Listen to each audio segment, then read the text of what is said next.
Let's go right to David Barton, who we know David as a historian, but David also is instrumental in helping people get out the vote, and really, you've been in politics for how long, David? Oh, gracious. Goes back to actively being on the, I don't mean the inside, but actively being more than a voter back to 88. I mean, I don't think you needed to swear, you know. It's a swear word for David. Oh, gracious. Gracious. Oh, I know. golly gracious, goodness me. Let me think. That's hardcore stuff, man. It is. That was awful. Okay, so David, I met a lot of people over the weekend, and the people who I felt were spiritually attuned may not know why or anything else, but they're the ones who came up to me this weekend, because I was in 3 different cities. We probably met, or were around 20,000 people. And people would come up to me and they'd say, really, what do you think? I mean, are we going to be okay? And the ones who would come up and they would have some spiritual aspect of their life, they would all come up and say, I can't tell you why, because, man, the press is saying this or that, but boy, I sure feel good about this. I just feel like it's fine. Are you finding that with your friends? Yeah, we are, and some of that is not only from those who just are spiritually attuned, but those who are also spiritually attuned and on the ground. A lot of those folks are very intimately involved and have been for a number of years in running organizations that really get grassroots out. And so they're spiritually attuned, but they're also very politically astute. And the people that are right in the middle of the trenches on this thing, not the pollsters, not the people making the calls or answering the calls, but the people who are actually doing the groundwork, the same thing. I mean, they feel really good. I was just checking this morning with several more of what are called the battleground states, and the folks on the ground in those places that are also good friends, that are also very spiritually attuned, same report from every single one of them. So, David, what are you seeing? You told me something, I think it was in Missouri, about the value voter guides. Right. Can you tell me that? Yeah, in Missouri, at the height of back in a decade ago when Christian Coalition was really strong, and I guess they're really the first ones to start using voters' guides for conservatives, particularly social conservatives. And at the height of that movement, the most they ever distributed was 100,000 in Missouri. And 100,000. There has been 1.5 million distributed in the last couple of weeks in Missouri. I was in Ohio and just talking to their guys. They personally hand-delivered to 9,000 churches 2.2 million voter guides, hand-delivered to 9,000 churches who put those guides out. In 2004, the election in 2004, 28% of churches either put out a voter's guide or told parishioners to go vote, whatever. In 2008, last election, that was down to 14%. I don't know what it will be this election, but it's already blown the top off. And so those are the folks that are hardest to measure. Those were the folks who were at the key of the 2010. They and the Tea Party, and they tend to be a lot the same. Like Brody said, they're T-evangelicals. So that group in 2010, instead of being the normal 24% of the vote that it is, it rose to 30% of the vote because they were so energized. And we're seeing even greater energy in this election than we saw in 2010. So, we won't know till after tomorrow night to see how the numbers turn out. But at this point, it's blown through the roof. I talked to Pennsylvania this morning. They put out more than 1 million social conservative voters' guides in that state. I mean, all these numbers are just, they blow all other previous records apart. Okay, so let's talk about a couple of states in particular. Do you think that it really is in play in Pennsylvania? I think it is in play in Pennsylvania. Just talking, even the Catholics, some key Catholics last night and then some key evangelicals this morning, they think it's down to the wire, but they are really feeling good with what they're seeing.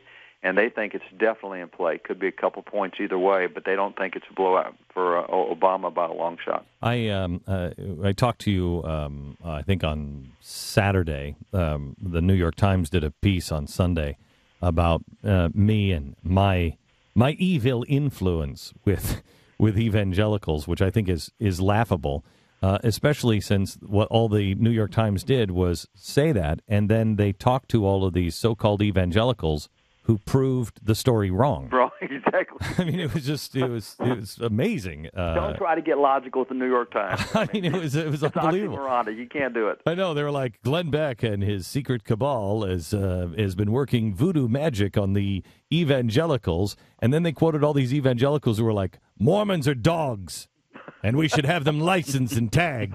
And it's like, I mean, who are these people in the first place?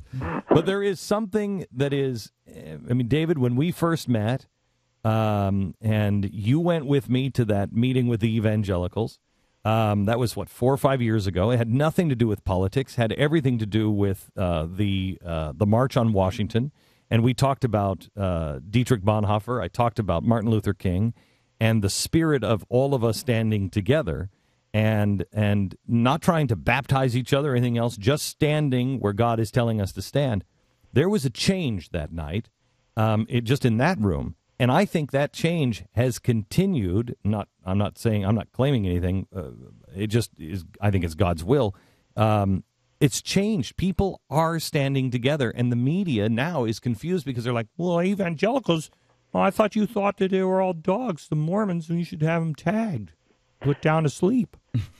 Yeah, this is a lot more like the Whitfield stuff that was going on before the American Revolution, Yes. Where the groups that were not supposed to be working together were working together, and they had common visions, common goals. They were out to save a country, and suddenly all the barriers for which they had killed each other in previous, and I mean literally killed each other in previous years, suddenly they're now side by side, shoulder to shoulder in the trenches, and they finally recognize the enemy's a whole lot bigger than shooting at each other.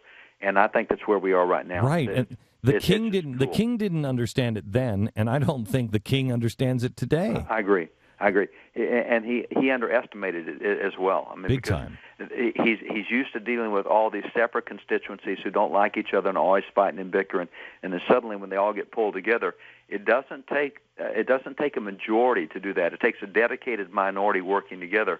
And I don't know whether we're the majority in this election. I think we'll probably have the majority influence, and folks will come our direction. But as far as folks working together, you have the similar folks working together in ways that, again, remind me of the First Great Awakening, and literally the Second Great Awakening, where that the issue then was saving the country from the slavery culture and what was going on with racism.